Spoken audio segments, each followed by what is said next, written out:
कृषि कानूनों को लेकर किसान लगातार विरोध कर रहे हैं। इसी को लेकर आज किसानों ने करनाल में सीएम के कार्यक्रम के विरोध का निर्णय लिया है। वहीं जगाधरी से कैबिनेट मंत्री कंवरपाल गुर्जर भी करनाल में होने वाले कार्यक्रम के लिए अपने काफिले के साथ निकले। इस दौरान किसानों के विरोध को देखते हुए कड़ी सुरक्षा की गई थी।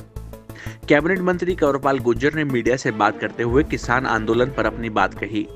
कैबिनेट मंत्री ने कहा कि सबको अपनी बात कहने का अधिकार है। हम अपनी बात कह रहे हैं कि ये कानून किसानों के हित में है। अगर उनको लगता है कि कुछ गलत है, वह भी अपनी बात कहें। जिस तरह जगह जगह विरोध करने का जो माहौल बना रखा है, वह अच्छी बात नहीं है।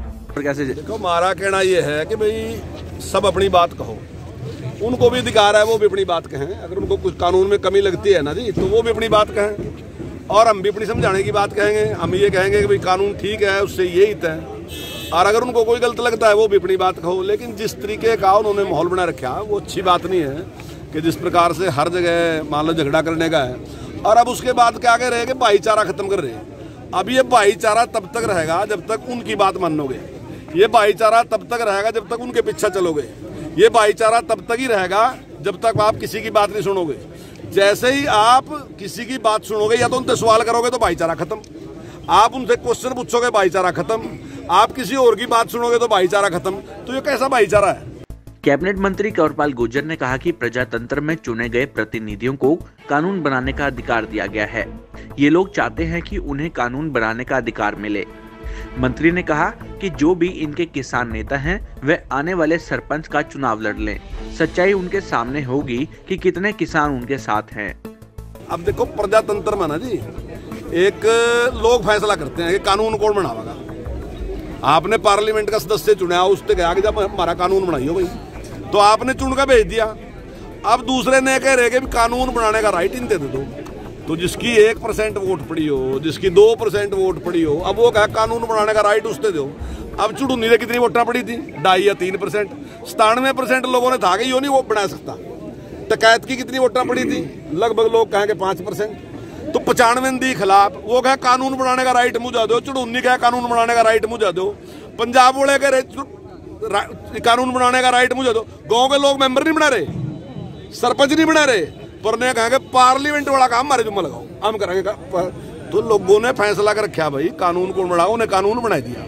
और अगर उस कानून में कहीं खामी दिख रही तो आएगा बताओ भाई या खामी है कानून में, या ठीक करो। वो तो इसका ठीक हो सका, पर ने कहा नहीं, इन्हें सारे के सारे कानून रद्द करो। तो इनके पास किसने दिया राइट?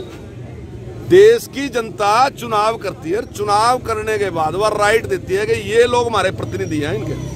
अब पंचायत का चुनाव लग रहा है और देश में 70% किसान है।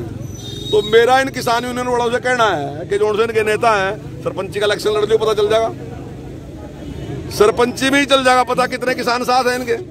अगली की तो बात ही छोड़ दो। जोड़ से चुड़ो नी तरह नेता बन रहा 70% किसानों में, तो उसकी अपनी कितनी बड़ी थी। तो ये तो संविधान है, ये तो संविधान के खिलाफ काम कर रहे, संविधान का उल्लंघन कर रहे। ने इस संविधान को नहीं मानते, ने अपना ही संविधान चलाना चाहे। 26 जनवरी को किसानों द्वारा राजपथ पर ट्रैक्टर मार्च निकालने पर मंत्री ने कहा कि ये लोग संविधान का उल्लंघन कर रहे हैं। 26 जनवरी का कार्यक्रम कोई बीजेपी का नहीं है, ये पूरे देश का कार्यक्रम है। वहीं उन्होंने कहा कि ये कार्यक्रम का विरोध कर रहे हैं, इसका मतलब है कि इनके पास कहने का कोई तर्कसंगत बात नहीं है। बिल्कुल गैर जिम्मेदाराना व्यवहार है ना। 26 जनवरी बीजेपी की नहीं है, 26 जनवरी हिंदुस्तान की है। हिंदुस्तान के गौरव की बात है। अगर उसको कोई डिस्टर्ब करा तो जो बात मैं कह रहा वो बिल्कुल वही है कि इसके पीछे सारा का सारा कम्युनिस्टों का हाथ है। उन्होंने ही सारा का सारा कर रखा।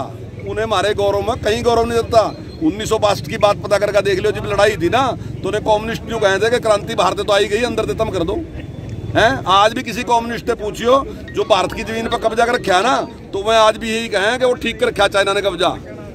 आज भी मैं चाइना के पक्ष में, हमारे पक्ष में नहीं है। तो आज भी अगर पूरी दुनिया की इंडस्ट्री हिंदुस्तान में आने लग रही थी ना, आज कोरोना के बाद पूरी दुनिया का जो उद्योग था वो भारत की तरफ है रहता। और इसीलिए उन्होंने इन लोगों को इस प्रकार का दे दिया। और इन लोगों ने पकाने का काम करा कि सीधे साधे किसान को पकाने के थारा खिलाफ कर देगा, काम ये कर देगा। तो वो किसान रूपी जो भला आदमी था, इन्होंने आगे खड़ा कर दिया अपने स्वार्थ पूरे करने के लिए। और राजनीतिक पार्टी ने अपने स्वार्थों के लिए लगी। आज तो वास्तविकता में इसके पीछे वही लोग हैं। वहीं कैबिनेट मंत्री ने इनेलो नेता अभय चौटाला के इस्तीफे के सवाल पर भी चुटकी लेते हुए कहा कि वो अकेले हैं, इसके अलावा उनके पास कोई चारा भी नहीं है। अकेले व्यक्ति का दिल नहीं लगता, इसलिए ज्यादा सूटेबल यही रहेगा। और चारा ही क्या, मेरे ख्याल एक ही जना रह रहा वो तो चारा भी नहीं है, इस्तीफे तो सुबह अब जी भी नहीं लगता, वहाँ अकेला आदमी है तो वो ज्यादा सूटेबल रहेगा मेरे ख्याल के। हरियाणा की हर अपडेट के लिए बेल आइकन दबाएं और सब्सक्राइब करें सिटी लाइव हरियाणा। फेसबुक पर भी हरियाणा की हर अपडेट के लिए सिटी लाइव हरियाणा पेज को लाइक करें।